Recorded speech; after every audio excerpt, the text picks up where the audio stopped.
ఏమిటండి అలా ఉన్నారు? సావిత్రికి మనం డబ్బు ఇవ్వలేదనుకో, సావిత్రి వాళ్ళ ఆయన మనల్ని వీధిలోకి ఇడుస్తారు. సరస్వతి పెళ్లి వద్దన్నాం అనుకో, దానిది చిన్న వయస్సు, ఈ పెళ్లి చెడిపోవటం అది భరించలేదు. మీరేం బాధపడకండి, ఇవి మనకి ఎప్పుడూ ఉన్న కష్టాలేగా. మిమ్మల్ని చూస్తుంటే నాకేమిటో భయంగా ఉంది. ఈ భయాలతోనే మనందరం నాన్నగారి బాధ్యతను పెంచేస్తున్నాం. మనం ఎదిరించి ఓ నిర్ణయం తీసుకోకపోతే అవి పరిష్కారం కావు. అమ్మా అమ్మా, నువ్వా బాబు? రా.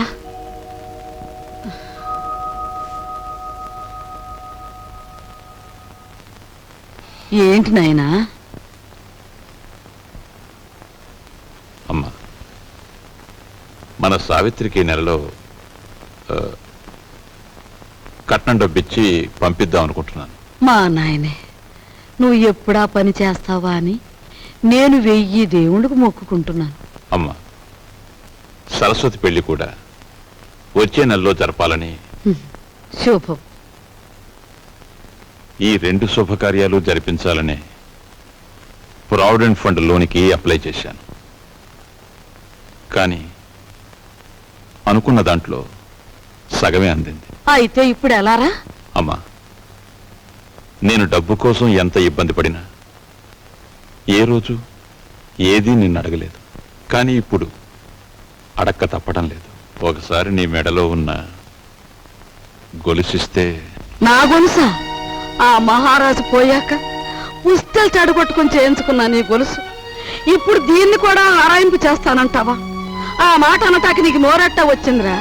అమ్మటానికి కాదమ్మా, అవసరం వచ్చింది కనుక తాకట్టు పెడదామంటున్నాను. ఈ 2 బాధ్యతలు తీరిపోతే డబ్బు రాగానే విడిపించేస్తానుగా. విడిపించేస్తావు?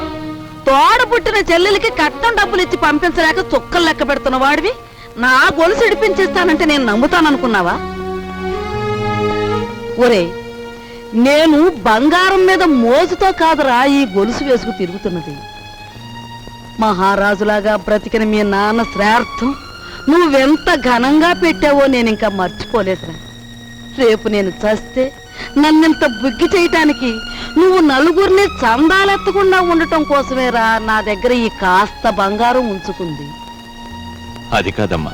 నువ్వేం మాట్లాడు.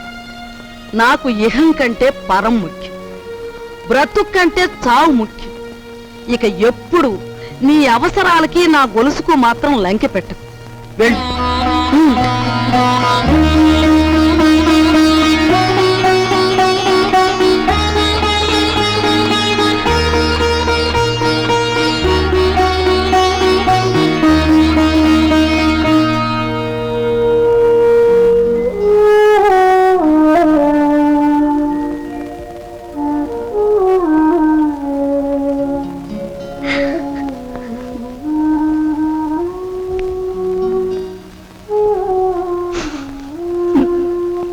ఈ భయాలతోనే మనం అందరం నాన్నగారి బాధ్యతను పెంచేస్తున్నాం. మనం ఎదిరించి ఓ నిర్ణయం తీసుకోకపోతే అవి పరిష్కారం కావు.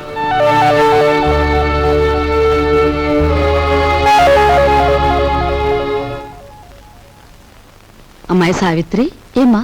మీ అన్నయ్యకేదో డబ్బు వచ్చినట్టుంది. రేపు పొద్దున్నే మీ ఆయన్ని అడగమను, లేకపోతే అది కాస్త పులుసులో కలిసిపోద్ది. అలాగేనమ్మా.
వెళ్తూ తలుపు వేసి వెళ్ళాను కదా, ఇప్పుడు తీస్తుంది ఏమిటి?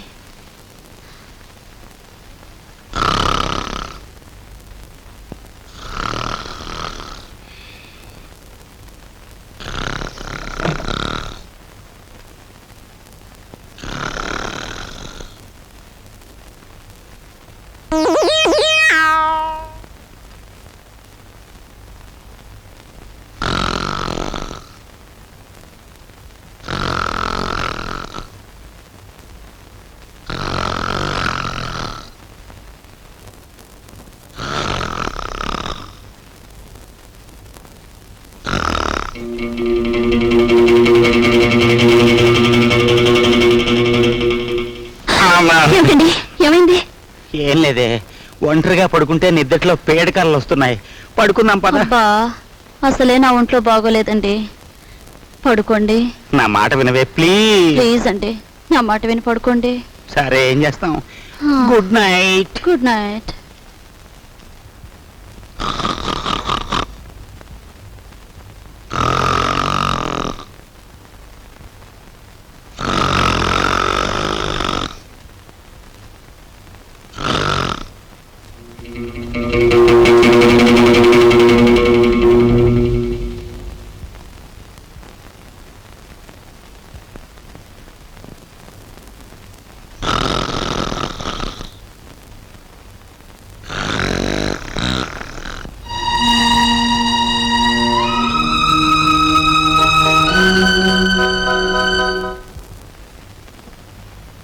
అల్లుడు గారు, టైం అయిందిగా, ఇక వెళ్ళిరండి. మరి నీకేదన్నా బక్షిస్ ఇవ్వద్దు, బాలేదనివే. నా డబ్బు, అమ్మో నా డబ్బు, నా డబ్బు. అమ్మ చింతామణి, పంచాయతీలు మింగేవాడు ఒకడైతే మున్సిపాలిటీలు మింగేవాడు ఇంకోడని నైస్ గా పాట పాడి నాకే మస్కా కొడతారా తల్లి కూతుళ్ళు. తీ డబ్బు తీ. ఏం డబ్బు? డోంట్ టాక్ అంటే డోంట్ టాక్ అంటే. అసలు శుభకార్యానికి ఉపయోగపడాల్సిన డబ్బు నేను ఎంతో కష్టపడి మాస్టర్ ప్లాన్ వేసి కొట్టుకొచ్చాను.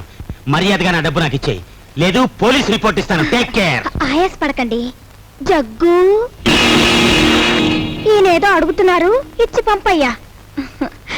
కూర్చోండి, వచ్చి ఇస్తాడు.